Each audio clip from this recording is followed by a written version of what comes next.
Okay, leaving Pomplona this morning. Ran with the bulls yesterday. Yeah, walking with my friends Jack and Bonnie, who are soon to be Texans. Woo! Hook 'em horns. I was thinking a little dog ride. Yeah, nice. That's epic. There's the counters, waits for the bridge. Oh yeah? Yeah. Whoa. Sail through these leaves here.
Just living it up.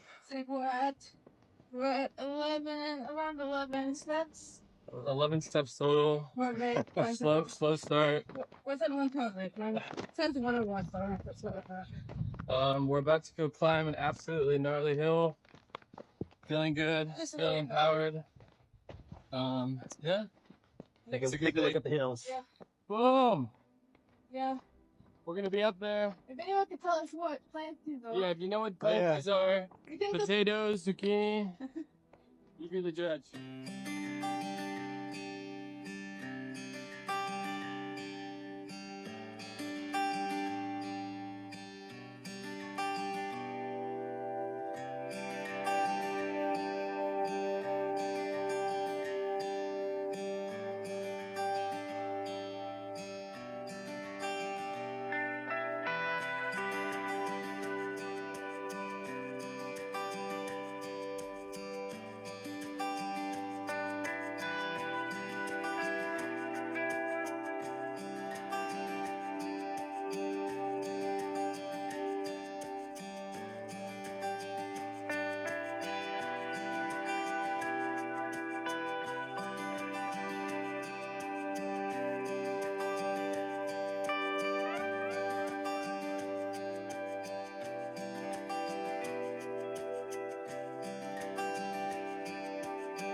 I feel like in all your videos it's gonna be me struggling.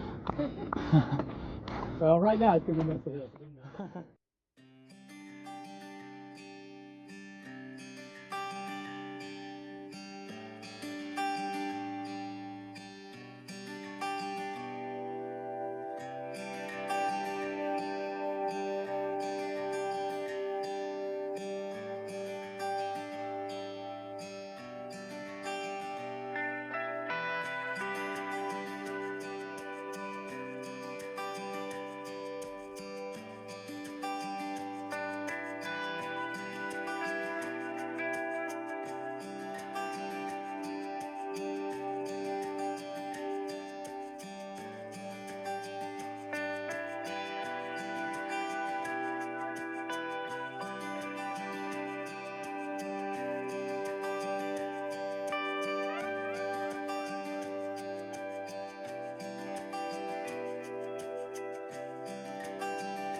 Okay, I just left my friends Jack and Bonnie behind me, and I've been spending most of the last couple of days actually hiking with them actually a lot of the time, and spending times once we got to the albergues and out to dinner last night with, or lunch I guess yesterday with them, and got to know them quite well. And actually it's not just Jack and Bonnie. One of the nice things about the Camino, I've met people from all around the world already. In my bunk room where I was sleeping last night, and the bunk above me was a pilgrim from France, a young guy carrying a gigantic backpack. I don't know what that was all about. And a guy from Slovenia across from me, and in the top bunk across from me, and then a guy from Germany in the bottom bunk below me. And we've had these really great conversations. And just the next bunk over was a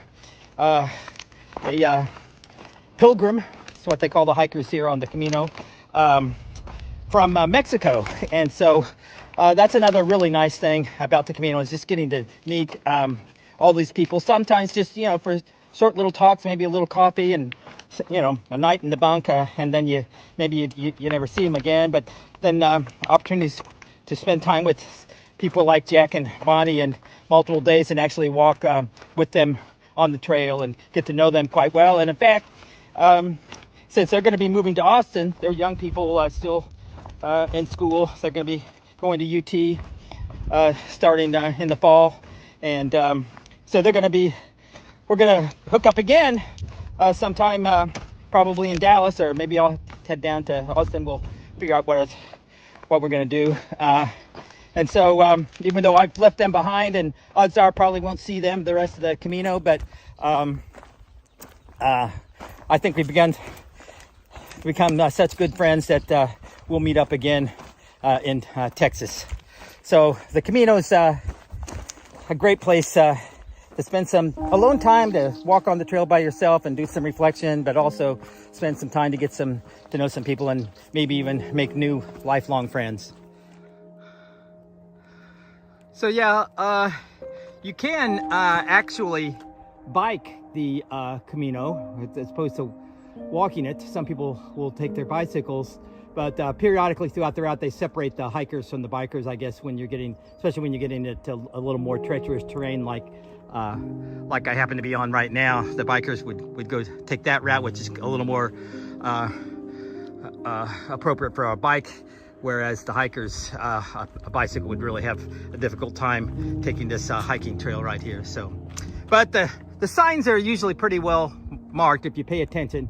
I'm real bad at times at looking for signs, so it's really easy for me to get off track. But I've got my Far Out app to make sure that I'm actually on the trail.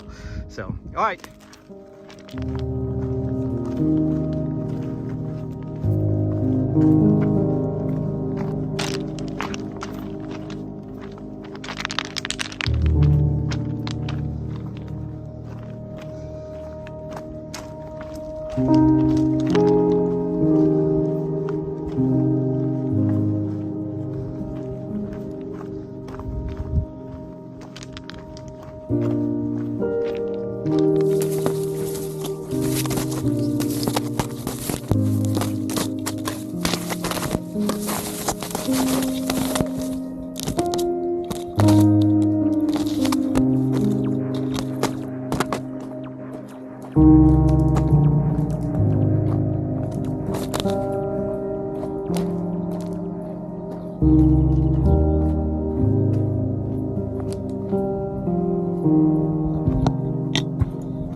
Okay, since I'm by myself today, I'll do a little more talking and just sort of rehash, why the heck did I decide to do the Camino de Santiago, and before I've talked about a lot of my goals, and to hike another marathon, to retire abroad, and hike the Appalachian Trail. And in fact, I'm already registered to leave on March 12th of 2024 to hike the Appalachian Trail. And I thought, for those of you who don't know, the Appalachian Trail is around 2,200 miles. And this portion of the Camino that I'm doing is about 500 miles. So I thought, you know, this will be a good chance for me to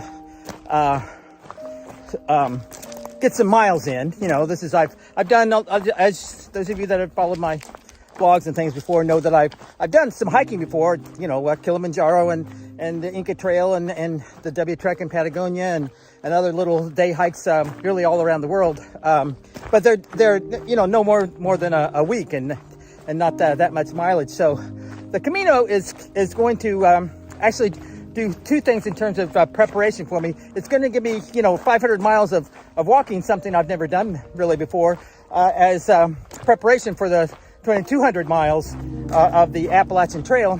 But as I mentioned, I'm going to be moving abroad, and I think that I've pretty much decided now that it's going to be Mexico as at least a little hub for me, from which I will do other travels, you know, from time to time.